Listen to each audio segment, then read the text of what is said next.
একদিনের জন্য কোনো রেস্ট নেই। সকাল 7টা থেকে রাত্রি 9টা 9:30 অবধি প্রচারে থাকছি।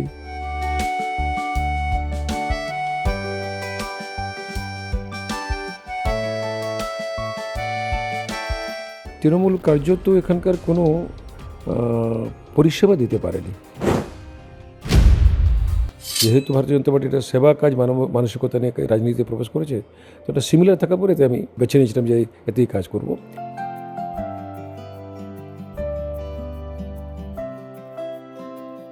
সংঘের স্বয়ংসেবকদের জন্য অন্য কোনো পার্টিতে তো এন্ট্রি নেই। তো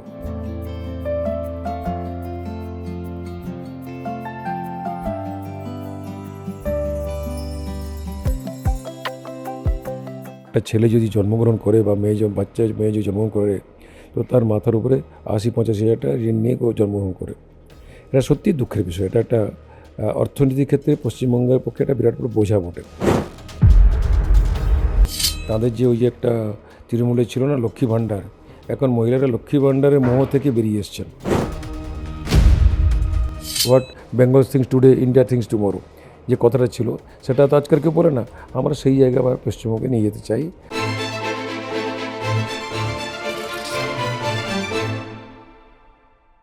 দাঁতন বিধানসভা কেন্দ্রে এই মুহূর্তে রয়েছি।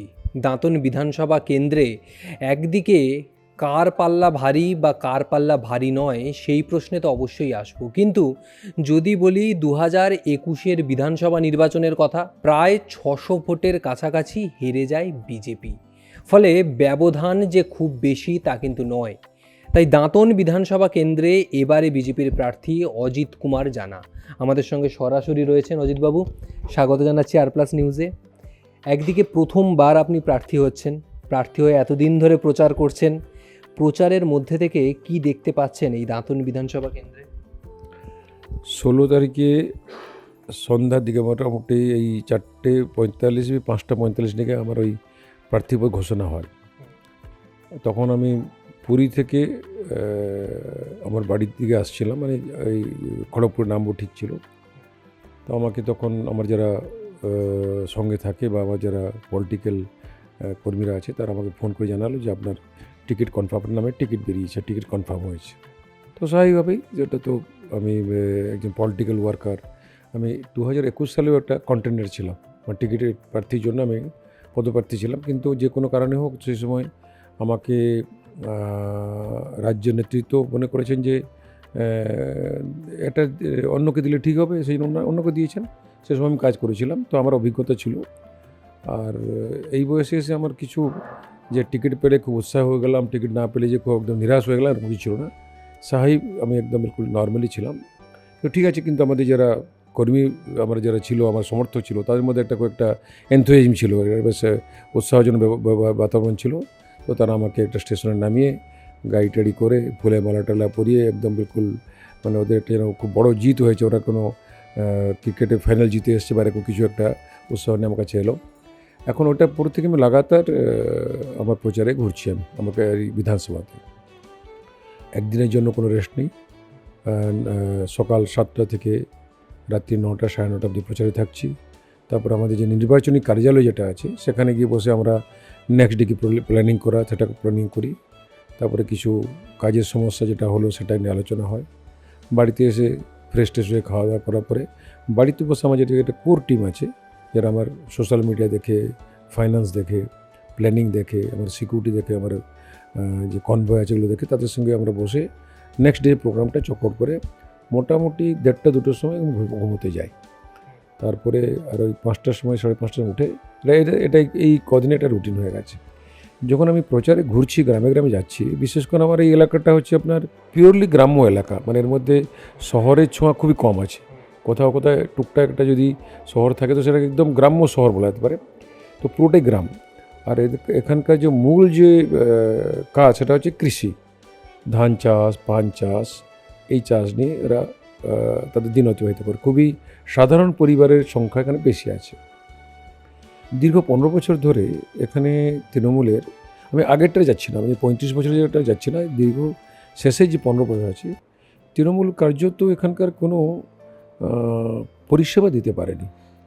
যেগুলো পরিষেবা, যেমন রাস্তা, বিদ্যুৎ, জল, শিক্ষা, স্বাস্থ্য, আপনার ড্রেনেজ, হসপিটাল, এগুলো যেগুলো মানে মানুষের ডে টু ডে রিকোয়ারমেন্ট, আর যেগুলো সরকারের এটাই কাজ যে মানুষকে আমরা কী করে পরিষেবা দিতে পারি, কী করে ওদের জীবন যাত্রাতে কী করে আমরা সুগমতা আনতে পারি, কী করে ওদের একটা যেন একটা লাইফ, একটা হ্যাপি লাইফ বা একটা ডিস্টার্ব ফ্রি লাইফ চলতে পারে। সেটাই 15 বছরে তৃণমূল কিন্তু ব্যর্থ হয়েছে, তারা এই কাজটা করতে পারেনি। তার কারণ হচ্ছে তারা, জানি না কী কারণে হোক, যে ওনারা প্রথম থেকেই এই স্বজন পোষণ বা এই তৃণমূলে যারা আছে তাদেরই আমাদের কাজ করতে হবে, দেখতে হবে। তো ওখান থেকে পয়সা চুরি করা, এ করা ও করা, এর ফলে কী হয়েছে যে সামগ্রিকভাবে উন্নতি কিছু হয়নি। কিছু উন্নতি যেটা হয়েছে সেটা ওই তৃণমূলের নেতা নেত্রীদের হয়েছে, ঘর বাড়ি হয়েছে, তাদের কিছু জমি জমা হয়েছে, ছেলেমেয়েরা ভালো খাচ্ছে পড়ছে, গাড়ি টাড়ি হচ্ছে, এটা একটা উন্নতি হয়েছে। কিন্তু এই সামগ্রিকভাবে যেটা দেখছি সমাজে কোনো উন্নতি হয়নি। তো মানুষ এখনো মুখিয়ে আছে পরিবর্তনের জন্য। দে আর মানে ভেরি মাচ রিগ্রেটেড কি ভাই আমরা এত বছর ধরে অপেক্ষা করলাম, তৃণমূল আমাদের কিছু করলো না। এবারে তারা পরিবর্তন চাইছে। সেখানে আমি প্রচারে যখন যাচ্ছি, মানে ভালো সংখ্যায় মানুষ এসে আমাকে সম্বোধন দিচ্ছে। আর এটা বিজেপি যে লহর বলা যায় না, হাওয়া লহর, বিজেপি লহর, সেটা বা আঁধি, সেটা আমি দেখতে পাচ্ছি কি আগামী বিধানসভাতে ভারতীয় জনতা পার্টি ভালো সংখ্যা একটা তার বিধায়কের দল নিয়ে রাজ্য যে রাজনীতিতে ভালো ফল করে বিধানসভা প্রবেশ করবে আমার মনে হচ্ছে।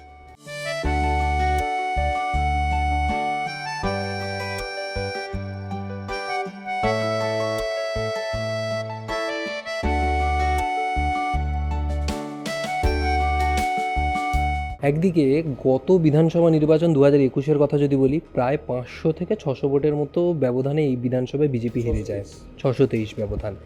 সেই জায়গায় এবারে এসআইআর আবহে যদি 16ই ডিসেম্বর এবং 28শে ফেব্রুয়ারি প্রায় 15,000-এর কাছাকাছি নাম বাদ যাচ্ছে, এরকম বহু লোকেদের তো পাচ্ছেন প্রচারে গিয়ে, যাদের নাম তালিকায় ওঠেনি, তারা তো তাদের এই আর্তনাদের কথা জানাচ্ছে।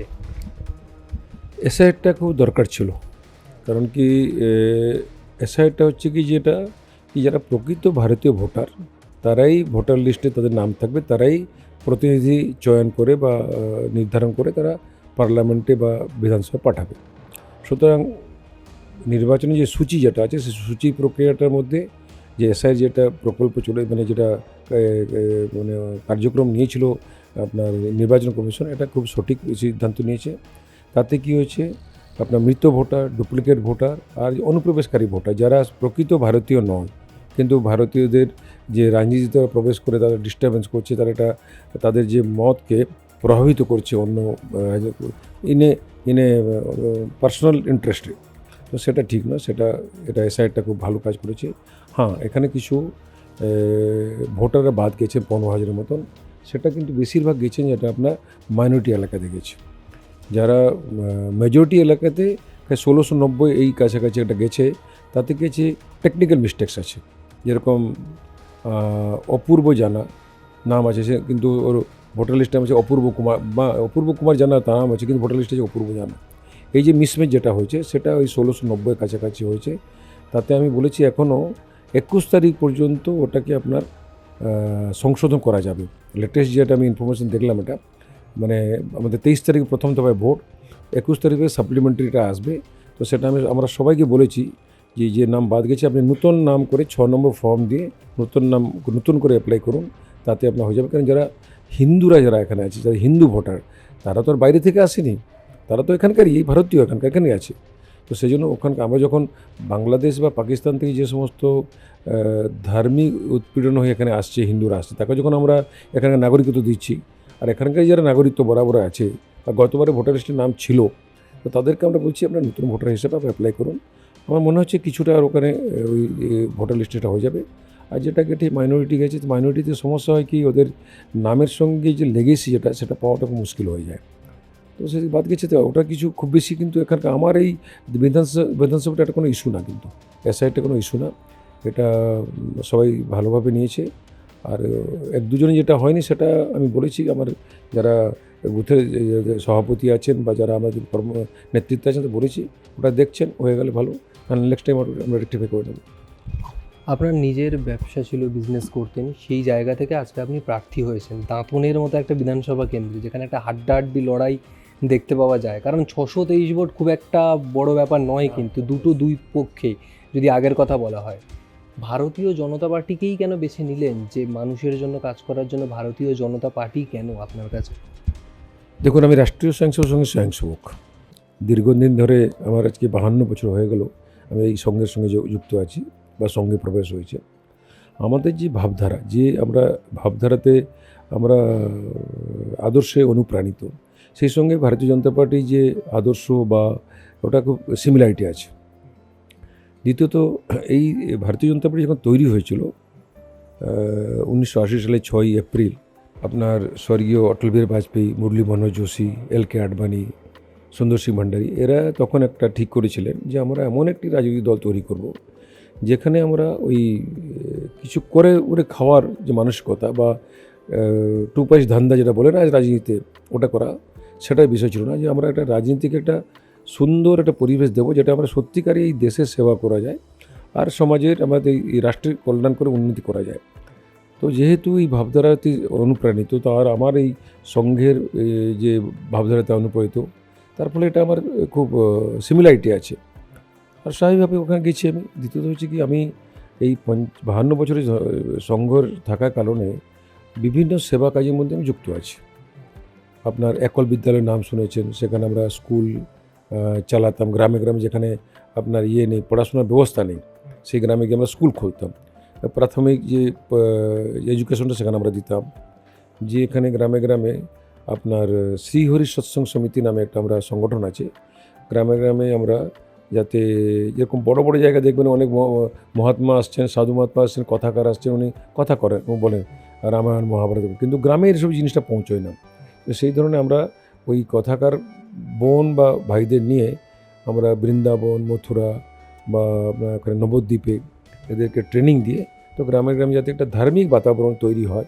মানুষ তো আজকাল মেটেরিয়ালিস্টিক চলে যাচ্ছে, তো ধীরে ধীরে একটা মানে ধর্মটা যেন একটা আজকের দিনে দেখবেন যে আমরা হচ্ছে বোধ লাস্ট জেনারেশন যারা একটু মন্দিরে যাই, একটু ফোঁটা লাগাই, প্রণাম করি। বাকি যে নেক্সট জেনারেশন তারা যেন এই জিনিস থেকে দূরে সরে আছে। কিন্তু এটা চলে গেলে আমার মনে হচ্ছে এই সংস্কার জিনিসটা যদি চলে যায় তাহলে এটা হিন্দুত্বের পক্ষে খুব একটা ভালো হবে না। সেটা পারিবারিক সংস্কার, হিন্দুত্বের যে আচরণ পদ্ধতি আছে এগুলো, ওটা মানলে আচরণ পদ্ধতি মানে হচ্ছে এগুলো এই সংস্কার আর কি। সকালে উঠে প্রণাম করা, তার মধ্যে যেরকম একটা সংস্কার, এটা এর মধ্যে কিন্তু অনেক ছোটোখাটো জিনিস আছে যেটা কেউ যদি রেগে যায় বড় বা ছোটো রেগে যায়, তো প্রণাম করে নিলেন, দেখবেন যে উনি অনেকটা জিনিসটা মানে নর্মালাইজ হয়ে যায়। তো এর মধ্যে অনেকটা জিনিস একটা অ্যাডজাস্টমেন্টের একটা আছে, ম্যাটার আছে। তো এই জিনিসগুলোকে আমরা সমাজে যাতে যারে থাকে আরও যাতে ডেভেলপ করা যায় তার জন্য আমরা চেষ্টা করছি। এই ধরনের সেবা কাজ আমার থাকার ফলেই, আর যেহেতু ভারতীয় জনতা পার্টি এটা সেবা কাজ মানসিকতা নিয়ে রাজনীতিতে প্রবেশ করেছে, তো এটা সিমিলার থাকার পরে আমি এই বেছে নিয়েছিলাম যে এতেই কাজ করব। আর দ্বিতীয়ত, সংঘের স্বয়ংসেবকের জন্য অন্য কোনো পার্টিতে তো এন্ট্রি নেই। তো আপনি কংগ্রেসে গিয়ে কাজ করতে পারবেন না, আর সিপিআই সিপিএম তো আমাদের তো আদর্শগতভাবে মিল নেই, আর তৃণমূল কংগ্রেস, আজকের দিনে যদি বাংলায় কাজ করতে হয় তাহলে এই তিনটে পার্টি আছে আমার। তো তৃণমূল কংগ্রেসের তো সঙ্গে আমাদের বৈচারিক মিলন নেই। আর যে ধরনের কাজ উন্নতি চলছে তাতে তো আমাদের কোনো কাছে যাওয়ার প্রশ্নই নেই কোনো। সেই জন্য ভারতীয় জনতা পার্টি আমার কাছে গ্রহণযোগ্য ছিল, তাতে এসেছে। সিপিএমের 34 বছরের শাসন বাংলা দেখেছে, তারপর তৃণমূলের 15 বছরের শাসন। এই সময়কালে সিপিএমের 34 বছর শাসনে বাংলা যে ঋণে জর্জরিত ছিল, তার থেকেও দ্বিগুণের বেশি ঋণে এখন বর্তমানে জর্জরিত বাংলার মানুষ। যদি বিজেপি সরকার এই 26-এ ক্ষমতায় আসে, সরকার কিভাবে এই ঋণের দায় থেকে বাংলার মানুষকে মুক্ত করবে? খুব ভালো কোশ্চেন করেছেন আপনি, এটা একটা গুরুত্বপূর্ণ বিষয়। আপনার যখন বামফ্রন্ট সরকার ছিল তখন 2 থেকে 2.5 লক্ষ কোটি টাকা ওরা ঋণ নিয়েছিল। তারপরে আমরা দেখলাম তৃণমূল কংগ্রেস যখন এলো তখন টাকা ধার করেই যাচ্ছে, 6 লক্ষ কোটি টাকা ধার করেছে। আজকে 8 লক্ষ 8.5 লক্ষ কোটি টাকা ঋণ। একটা ছেলে যদি জন্মগ্রহণ করে বা মেয়ে যদি জন্মগ্রহণ করে, তো তার মাথার উপরে 80-85 হাজার টাকা ঋণ নিয়ে জন্মগ্রহণ করে। এটা সত্যিই দুঃখের বিষয়। এটা একটা অর্থনীতির ক্ষেত্রে পশ্চিমবঙ্গের পক্ষে একটা বিরাট বড় বোঝা বটে। কিন্তু আমাদের প্ল্যানিং আছে। আমরা যদি সরকারে আসি তাহলে আমরা প্রাইভেট পাবলিক সেক্টরে আমরা কিছু কাজ করব। আমরা এশিয়ান ব্যাংক থেকে লোন নিতে পারবো। ডেভেলপমেন্ট তো করতেই হবে। আর বাকি আমরা কেন্দ্রীয় সরকারের কাছে আবেদন করবো যে কিছু অনুদান দেওয়ার জন্য, কারণ দীর্ঘ 50 বছরের যে অনুন্নয়ন আর ইকোনমি একদম তলানিতে ঠেকেছে। আজকে 28 স্টেটস, তার মধ্যে 24th পজিশনে আছে আপনার ইকোনমি ইন বেঙ্গল। তো আপনি বুঝতে পারছেন কী অবস্থায় আছে। সেখান থেকে টেনে তুলে উপরে নিয়ে আসা এটা বিরাট একটা কঠিন কাজ বটে, কিন্তু আমরা কনফিডেন্ট, আমি কনফিডেন্ট বা আমাদের দল কনফিডেন্ট যে আমরা এটাকে will manage they very nicely. আর আমি একজন ব্যবসায়ী, আমি জানি ব্যবসা, আমরা সাধারণত ব্যাংক থেকে লোন নিই, ইন্টারেস্ট দিই, ব্যবসা স্থাপনা করি, ব্যবসা করি। সেই ব্যবসা থেকে মুনাফা আমরা উপার্জন করে ব্যাংকের লোনও মিটিয়ে দিই, সুদও দিয়ে দিই, তারপরে এটাকে ধীরে ধীরে করে আমরা ওই ফ্যাক্টরিটাকে বা কারখানাটাকে আমরা ফ্রি করে নিই। তো সেইভাবে আমার সেই মানসিকতা বা সেই যে মেথড, সেটা আমরা পশ্চিমবঙ্গের ক্ষেত্রেও প্রয়োগ করব, যাতে আমরা বিভিন্ন জায়গা থেকে অর্থ সংগ্রহ করে ডেভেলপমেন্ট কাজটা করতে পারি। উইদাউট ডেভেলপমেন্ট এখানে কোনো কাজ কিছু করা সম্ভব নয়। গ্রামের রাস্তাঘাট নেই, রাস্তাঘাট তৈরি করতে হবে। বিদ্যুতের অবস্থা খুব খারাপ, অল্প একটু হালকা হাওয়া হলেই বিদ্যুৎ থাকে না গ্রামে। জলের অবস্থা তো মানে নল লেগেছে, পাইপ পাতানো হয়েছে, পাম্প হাউস আছে, পাম্প হাউস চালানোর লোক নেই বা স্যালারি দিতে পারছে না, জল পড়ছে না। তো শুদ্ধ পানীয় জলের ব্যবস্থা করতে হবে। স্বাস্থ্য ব্যবস্থা একদম ভেঙে পড়েছে। হাসপাতাল আছে তো ওষুধ নেই, ওষুধ আছে তো ডাক্তার নেই, ডাক্তার নেই তো নার্স নেই, আর আধুনিক যন্ত্রপাতি নেই। এগুলোকে একটু মডার্ন আপনার হসপিটাল বানাতে হবে। শিক্ষা ব্যবস্থা তো ভেঙে গেছে একদম, শিক্ষা ব্যবস্থা তো একদম তলানিতে ঠেকেছে। আর 26,000 যে শিক্ষক, যারা প্রকৃত, যারা যোগ্য শিক্ষককে তাদের অ্যাপয়েন্টমেন্ট না দিয়ে, যারা পয়সা দিয়েছে বিনা একদম কিছু না লিখে উত্তরপত্র দিয়ে এসছে, তাদেরকে চাকরি দেওয়া হয়েছে। তো সেটা সুপ্রিম কোর্টের আন্ডারে আছে, সেটাও আমার মনে হয় যে এটা হবে। আমরা ঠিক করেছি যে আমরা যদি আসি, এই 5 বছর আমরা 1 কোটি চাকরি দেবো, সেটা সরকারি ক্ষেত্রে হোক বা আপনার প্রাইভেট ক্ষেত্রে হোক বা নিজি ক্ষেত্রে হোক। তো সেটা আমরা করে দেখাবো। আর আমরা কনফিডেন্ট, কেন আমাদের 20টি, ভারতবর্ষে 20টি প্রদেশে আমাদের সরকার চলছে। তো এই সমস্যা অন্যান্য সরকারও ছিল, অন্যান্য রাজ্যেও ছিল, তো সেখান থেকে কাটিয়ে উঠেছে। আজকে দেখুন কি আমাদের এখানে প্রচারে এসেছিলেন মানিক সাহা মহাশয়। উনি একটা ছোটো প্রদেশ, একটা রাজ্য হচ্ছে ত্রিপুরা, কিন্তু আপনার স্ট্যাটিস্টিক্স দেখবেন সবচেয়ে ফার্স্টেস্ট গ্রোয়িং স্টেট এই তকমা পেয়েছে। অনেক ওনারা পেয়েছেন, ওনারা অনেক অ্যাওয়ার্ড পেয়েছেন। তো ওই রাজ্যটা তো এরকম মৃতপ্রায় অবস্থা ছিল। আর সিমিলারিটি আছে, মানে ত্রিপুরার সঙ্গে বাংলা যদি আপনি তুলনা করেন, দেখবেন ওটাও ওই কমিউনিস্ট সরকার ছিল, এখানে কমিউনিস্ট সরকার ছিল। আর তারই অংশ বিশেষই তৃণমূল কংগ্রেস। তৃণমূল সরকার কোনো অংশে কমিউনিস্টের থেকে কম নয়। তারা যে ধারায় চালাচ্ছিল, এই ধারাতেও এরা চালাচ্ছে। সেই জন্য আমার মনে হয় যে আর্থিক কোনোটা অসুবিধা হবে, আমরা we can manage the show, কিছু অসুবিধা হবে না।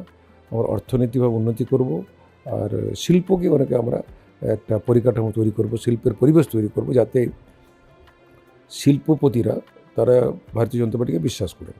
যদি আমরা ইন্ডাস্ট্রিয়াল পলিসি বানাই, শিল্পনীতি বানাই, তো শিল্পনীতির মাধ্যমে আমরা অনেক ইন্ডাস্ট্রিকে নিয়ে আসতে পারবো। আর খুব তাড়াতাড়ি আমরা বছরখানেকের মধ্যে একটা ইকোনমিক্যাল যে স্লো ডাউননেস যেটা আছে, সেখান থেকে আমরা ধীরে ধীরে ওটাকে আপওয়ার্ড টেন্ডেন্সিকে নিয়ে আসতে পারবো। বর্তমান সময়ে একটা প্রযুক্তি খুব গুরুত্বপূর্ণ মাধ্যম হয়ে দাঁড়িয়েছে, সেটা ভোট প্রচার হোক বা বিভিন্ন ক্ষেত্রে এআই। যদি বলি 34 বছরের কথা বামফ্রন্ট সরকারের শাসন, সেই সময় সেই সরকারই এই প্রযুক্তির বিরোধিতা করেছিল, যে কম্পিউটারের কালো হাত ভেঙে দাও, গড়িয়ে দাও। সেই সরকারই আজকে সেই দলই আজকে প্রযুক্তির সাহায্যে তাদের সোশ্যাল মিডিয়া চালাচ্ছে।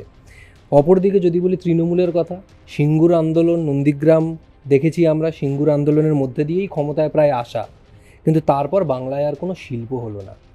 বিজেপি কি এই সমস্ত ছোট ছোট বিষয়, যেগুলো এই প্রযুক্তির দিক থেকে সেই 34 বছরের এই ব্যর্থতাই বলা যায়, যার জন্য বাংলা আজকে এতটা পিছিয়ে অন্য জায়গার থেকে, বা এই কলকারখানা যেটা আজকে বাংলায় নেই, সেই ফাঁকা জায়গা কি বিজেপি পূরণ করতে পারবে? দেখুন, প্রযুক্তিকে আপনি অ্যাভয়েড করতে পারবেন না। এটি যে নিড টু দ্য টাইম, সময়ের সঙ্গে সঙ্গে প্রযুক্তি চেঞ্জ হবে, ডেভেলপমেন্ট হবে। You have to adopt the আপনার ওই টেকনোলজিকে। তো সেই টেকনোলজিকে আমরা আজকে দিনে প্রয়োগ করে, তাতে আজকে যে আমার তো যেটা মনে আছে যে কিছুদিন আগে ইন্টারন্যাশনাল এআই কনফারেন্স হয়ে গেল আমাদের দিল্লিতে। মানে এখন ভারত এআইতে অগ্রণী ভূমিকা নিতে যাচ্ছে। এআই যে টেকনোলজি, তাকে কী করে আমরা বিভিন্ন ক্ষেত্রে সহজ উপায় কী করে কাজ করতে পারি, তার জন্য এখানে বেশ ভালো একটা আপনার পরিবেশ তৈরি হচ্ছে ওখানে। সেই জন্য এআইকে ইউজ করতে হবে, টেকনোলজিকে ইউজ করতে হবে। তার জন্য কিন্তু টেকনোলজি ইউজ করতে গেলেই আপনার কাজের কিছু ক্ষতি হবে না, মানে কোনো কর্মসংস্থান ক্ষতি হবে না। দেখো কম্পিউটার তখন যে বলেছিল যে কম্পিউটার এলে কালো হাত গুঁড়িয়ে দাও, ইয়ে করে দাও, আজকে কম্পিউটার ছাড়া কোনো কিছু ভাবতে পারেন আপনি।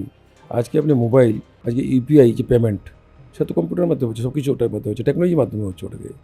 তো এই টেকনোলজির মাধ্যমে আমরা ডেভেলপমেন্ট করবো। আজকে দেখুন আপনার এই চিপস, এই যে আপনার সমস্ত টেকনোলজি টেকনিকে কী বলছে ছোটো ছোটো যে আপনার গ্যাজেটস, কম্পিউটার বা আজকে যে কিছু আমরা টেকনোলজি ইউজ করছি, তার যে চিপস লাগে সেটা তো ওই টেকনোলজিরই একটা অঙ্গ আছে, তো সেটাকে আমরা ইউজ করতে পারি ওইভাবে।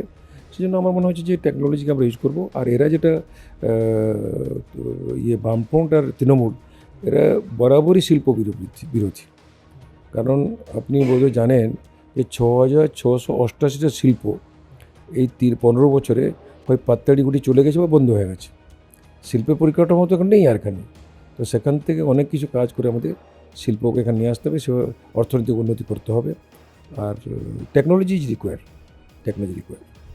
আপনার কাছে আমার শেষ প্রশ্ন থাকবে, আপনি জেতার ব্যাপারে কতটা আশাবাদী এই কেন্দ্রে, এবং এই কেন্দ্রে এতদিন ধরে প্রচার করছেন, প্রধান বিরোধী হিসাবে কাকে দেখছেন? আমি খুব কনফিডেন্ট যে আমি এই নির্বাচনে যে প্রতিদ্বন্দ্বিতা করছি, তাতে আমি এবারে বিধায়ক হিসেবে এবারে জিতে আসবো। তার কারণ কি, আমি যেখানেই যাচ্ছি প্রচুর লোকের সমাগম হচ্ছে, লোকে আমাকে এসে সম্বর্ধনা জানাচ্ছে, বিশেষ করে মহিলারা। তাদের যে ওই যে একটা তৃণমূলে ছিল না লক্ষ্মী ভাণ্ডার, এখন মহিলারা লক্ষ্মী ভাণ্ডারের মোহ থেকে বেরিয়ে এসছেন। ওনারা আর ওই লক্ষ্মী ভাণ্ডারের মোহ, ওনাদের এখন ডেভেলপমেন্ট চাই একটু, ওনারা ওই ছোটোখাটো পাওয়ার থেকে একটু উপরে উঠে এসছেন। এই কথা কি শুনতে পাচ্ছেন প্রচারে? হ্যাঁ, বিলকুল। আমি যখন বলি যে আমি আপনাদের লক্ষ্মী ভাণ্ডার বদলে আমরা 3,000 টাকা আপনাকে অন্নপূর্ণা ভাণ্ডার দেবো, বলে না দাদা আপনি আমাদের রাস্তা বানিয়ে দিন তো, একটু আলো দিন তো, জলের ব্যবস্থা করুন তো। তার মানে ওরা ওইটার উপরে উঠে গেছে। আর আমিও মনে করি এই 3,000 টাকাও যেটা আমরা অন্নপূর্ণা ভাণ্ডারের কথা বলছি, সেটাও যথেষ্ট নয়। আমরা কি করে গ্রামে গ্রামে কুটির উদ্যোগের মাধ্যমে এই মহিলাদের লাখপতি দিদি বানাতে পারি, যেটা প্রধানমন্ত্রীর স্বপ্ন। প্রধানমন্ত্রী যেটা আপনার একটা ওনার মডেল, যে লাখপতি দিদি, ওনার হাতে কাজ কিছু করা যেতে পারে কিনা, কিছু সামান্য কাজ কিছু বাড়ির মধ্যে করা যেতে পারে। মাছ চাষ, আলু চাষ, ধান চাষ, এটাকে কী করে আরও প্রযুক্তিগতভাবে এটাকে ফলন বৃদ্ধি করা যায়। তো বিভিন্ন আমাদের একটা পরিকল্পনা আছে। যখন আমরা সরকারে আসবো, আমরা কমিটি গঠন করব, তো কমিটির সাজেশন নেব, তার জন্য টেকনোলজিকে ইউজ করব, তারপরে প্রযুক্তিকে ইউজ করে আমরা আগামী দিনে যাতে একটা এই সমৃদ্ধ পশ্চিমবঙ্গ, যেটা আপনার স্বাধীনতার পরে ছিল, যেটা আমরা ভারতবর্ষের যে জিডিপি যেটা ছিল, তাতে 25% আমাদের পার্টিসিপেশন ছিল শিল্পক্ষেত্রে, শিল্প সাহিত্য বা গান বাজনা, যে কোনো জিনিসে, ধার্মিক ক্ষেত্রেও আমাদের পশ্চিমবঙ্গে অগ্রণী ভূমিকা ছিল। বলতো না যে what Bengal things today, India things tomorrow, যে কথাটা ছিল, সেটা তো আজকাল কেউ বলে না। আমরা সেই জায়গায় আবার পশ্চিমবঙ্গে নিয়ে যেতে চাই, তার জন্য আমরা চেষ্টা করছি। আর আমি কনফিডেন্ট আগামী এই 26-এর নির্বাচনে 4 যে মে যে আপনার ফল প্রকাশ হবে, টিভির পর্দায় দেখবেন, তড়তড়িয়ে করে আমাদের ভারতীয় জনতা পার্টির বিধায়করা 175 থেকে 200-র মধ্যে পৌঁছে যেতে পারবেন। আর তৃণমূলে আমার যেটা মনে হয় 3 ডিজিট তো নয়, 80-র কাছে পৌঁছাতে পারবে কিনা আমার সন্দেহ আছে। তৃণমূলের হার অবশ্যম্ভাবী, এমনটাই মনে করছেন এই দাঁতন বিধানসভা কেন্দ্রের বিজেপি প্রার্থী অজিত কুমার জানা। প্রার্থীর মুখোমুখিতে সরাসরি কথা বললাম তার সঙ্গে। জেতার ব্যাপারে তিনি আশাবাদী, এবং জেতার পর প্রথম কি কাজ হবে, কোন কাজের মাধ্যমে মানুষের কাছে আরও বেশি করে তিনি পৌঁছে যাবেন, উন্নয়নকে পৌঁছে দেবেন, সেই ব্যাপারও তিনি জানালেন। আজকের মতো বিদায় নিচ্ছি। ক্যামেরায় জয়ন্তর সঙ্গে রিক, আর প্লাস নিউজ, দাঁতন।